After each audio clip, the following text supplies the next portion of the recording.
Israeli Prime Minister Benjamin Netanyahu has made a formal request for a pardon on corruption charges. It came in a letter submitted to President Isaac Herzog.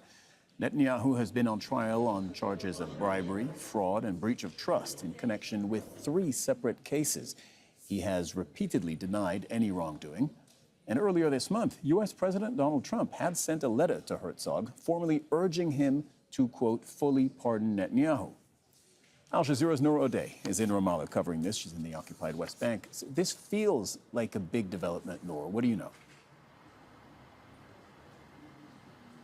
It is a big development. Let's just remember, Cyril, Benjamin Netanyahu is the first sitting Israeli prime minister in the history of the state to face charges and trials while still in office. And this has been hugely controversial. The prime minister of Israel submitted, along with his lawyer, a 111-page petition, if you will, to the Israeli president, along with a signed letter from Netanyahu asking for a pardon, focusing not so much on admission of guilt, which is required, but more about the need for the Israeli prime minister to wipe the slate clean, to have enough freedom and time to deal with all of the developments in the region and all of the challenges, as some of the reporting on that long petition that we've been reading says. So this is something that the Israeli president now has to deal with. He's sent it to the Ministry of Justice. He'll be waiting to hear from all the legal departments concerned, and then he has to make the decision knowing full well that Donald Trump is watching, because he had formally, directly asked Herzog to fully pardon Netanyahu. Noor, you mentioned something I had actually forgotten, that requesting a pardon requires admission of guilt. Did Netanyahu just admit guilt?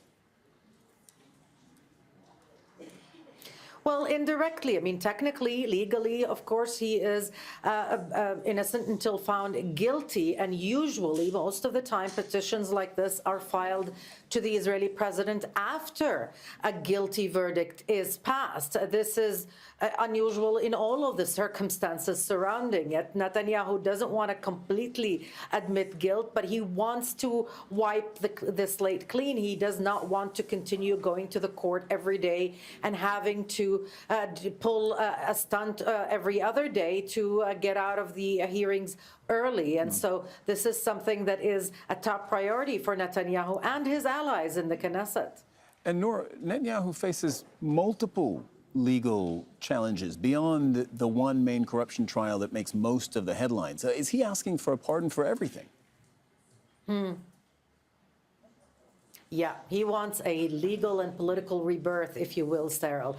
Having a pardon on this frees up Netanyahu to be more powerful yet in Israeli politics, to have more leverage to maneuver with his allies and political adversaries to prepare for upcoming elections. So he wants all of this gone. And let's just remind our viewers, Netanyahu, while waging war on several fronts in the region, while committing a genocide and dealing with an arrest warrant by the ICC for those crimes, he has had to deal with these court hearings. He has had to deal with those corruption charges, with his adversaries in the opposition saying that he's not fit for office. And so filing this petition after having said he would never admit guilt or ask for mercy, for pardon in a trial he's named ridiculous is significant, but it does indicate that Netanyahu is running out of options. He wants this over,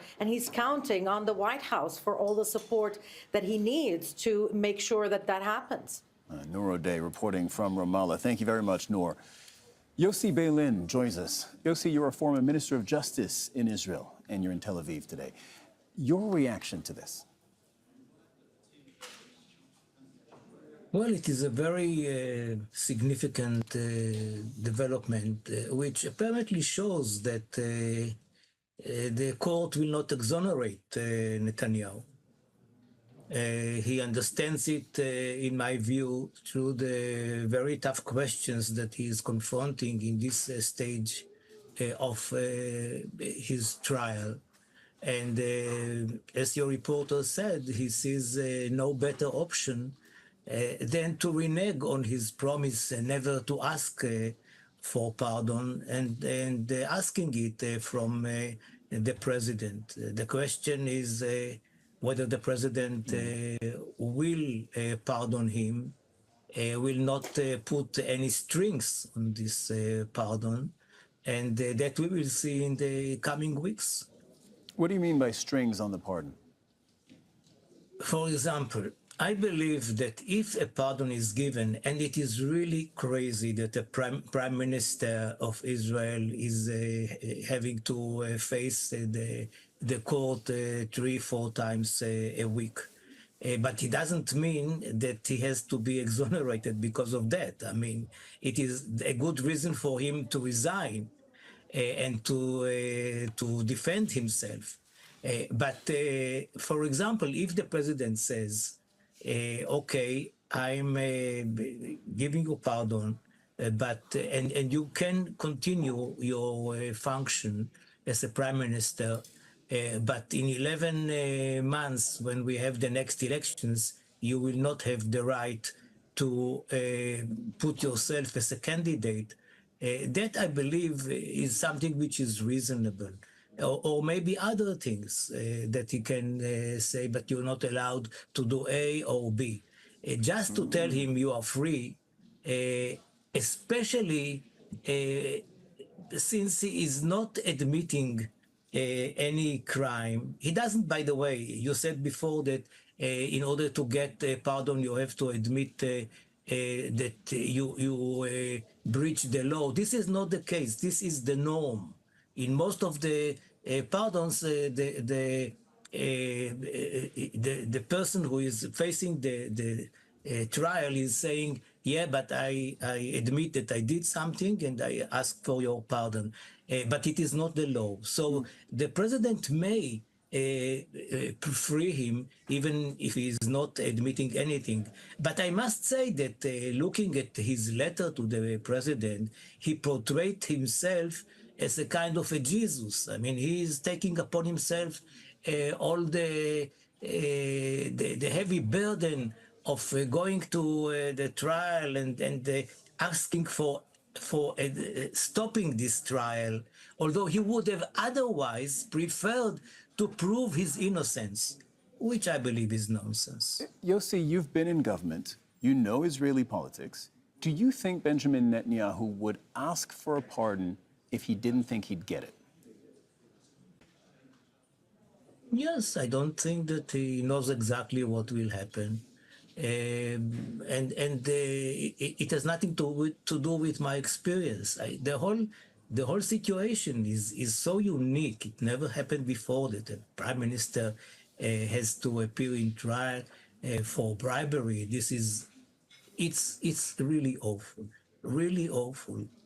Any other person, I presume, would have resigned immediately once he knows that he has to go through this process and is indicted.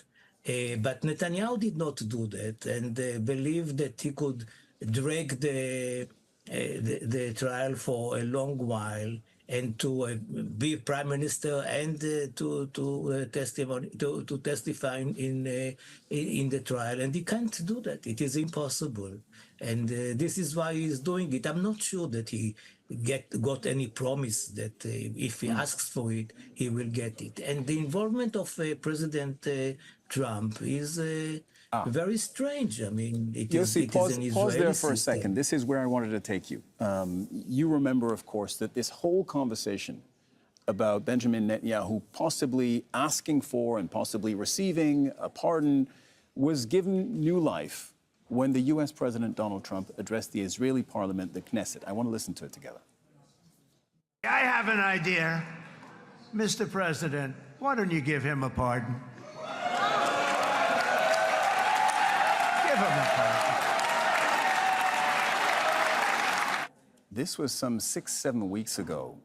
I remember when we listened to this, I think our jaws collectively dropped because it's not something that you do, go to a foreign country's parliament and then interfere in domestic affairs, ask for the president to pardon the prime minister. Do you think Donald Trump really has an influence over this? At least Netanyahu thinks so, because his letter begins with the request of President Trump. It's a shame. It's a shame. I mean, Israel is a democracy with all its flaws. It is a vibrant democracy. And a president of another democracy, which is also a flawed democracy, cannot tell us what to do in such cases. Yossi, if you had to guess, do you think Netanyahu gets the pardon? I hope that he will get it, and but there will be restrictions, like what I said. Like you can be a prime minister, you can continue as prime minister for the next 10 months, and then you cannot run for in the next elections. Former Minister of Justice in Israel, Yossi Beilin, thank you very much for joining us on the Al Jazeera NewsHour. Thank you. Thank you for having me.